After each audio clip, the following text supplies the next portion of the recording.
I know you like to do a lot of like repeat efforts too as well, right? Alactic endurance, you would say, and then also a lot of strength exercises too, which a lot of coaches don't believe in because they think that they're going to either get the fighter slower or, you know, be too much neural fatigue. And then, but there's ways to enhance that through a proper progression if you know how to do it from a systemized approach.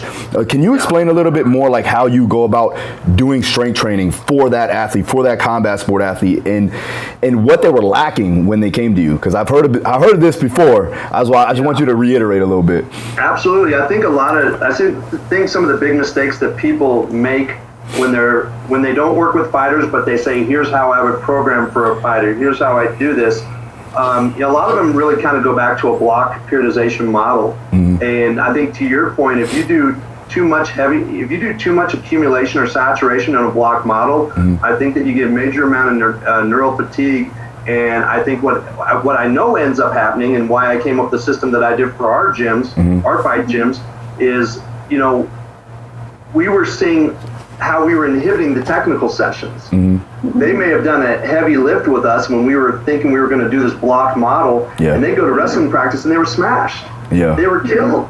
And anytime your sessions were inhibiting technical sessions, like at the end of the day, these guys do strength and conditioning or not, that's not always going to be the X factor in the win. At the end of the day, they need to be proficient technically. And if I was getting in the way of that, I had to create a new model.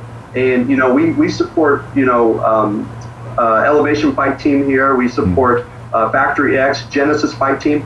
We have some of the top fighters in the world. We just had Kamaru Usman fight, Ian Heinisch, who just fought. We had Chris Gutierrez, who just fought. I mean, we are doing this with a lot of different fight camps, and I think we found a recipe that works because, one, we're not getting in the way of the technical sessions. We're not just crushing these guys, but we're finding the right gaps, the right times, because we modeled for so long that I think we've stumbled onto something pretty special. But I think most people, so let me go back. So in camp, I do a daily undulated model where, you know, whether it's West Side modeling or whatever, I mean, there's a day where you do more of an alactic and more a day of a dynamic, and then a day of repeat effort.